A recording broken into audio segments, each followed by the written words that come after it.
Om Swastiastu. Selamat pagi, siang, sore, atau malam, kapanpun kalian menonton video ini. Semoga dalam keadaan sehat walafiat. Kami dari kelompok 4 akan mempresentasikan hasil kerja kami tentang menganalisis musik kontemporer. Sebelum kami mulai ke pembahasannya, ada baiknya kami memperkenalkan diri terlebih dahulu. Teman Nandita Devi Karina, kelas 12 IPA 2 nomor absen 2, NIS 5614. Perkenalkan, nama saya Kadek Galima Rani Arya Putri, absen 19, nomor NIS 5632. Baik, perkenalkan nama saya Ibu Du Febriardana Pirawibawa, absen 15, kelas 12 IPA 2. Perkenalkan, nama saya Komang Swadharma Sasana, absen 22 dari kelas 12 IPA 2, NIS 5635. Perkenalkan, nama saya Nima Dewi Dia Wahyuni dari kelas 12 IPA 2 nomor absen 32. Perkenalkan, nama saya Yustika Rini Trutami Dewi, absen 34, nomor NIS 5649. Setelah kami memperkenalkan diri, kami akan memutarkan dua video, yang pertama dari Indonesia, yang kedua dari luar negeri. Simak videonya.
Setelah menonton video kontemporer tersebut adalah berani dan kreatif. Mereka berani untuk menciptakan dan mengekspos sebuah inovasi dari barang yang sudah tidak bisa digunakan kembali, tetapi dengan ini mereka mampu menciptakan perkusi dengan mengekspresikan pesan yang ingin disampaikan dari video tersebut. Baik, di sini saya akan melanjutkan presentasi dari Nyoman dan Dita. Saya akan menjawab pertanyaan nomor 2. Menurut kelompok kami ada banyak persamaan dan perbedaan dari video 1 video 2. Di sini saya akan membahas tentang persamaan terlebih dahulu.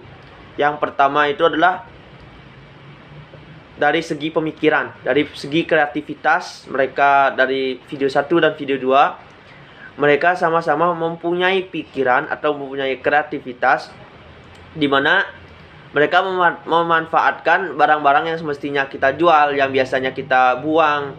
Itu mereka bisa menjadikan barang-barang kreasi atau kreativitas musik kontemporer yang memanfaatkan barang-barang bekas.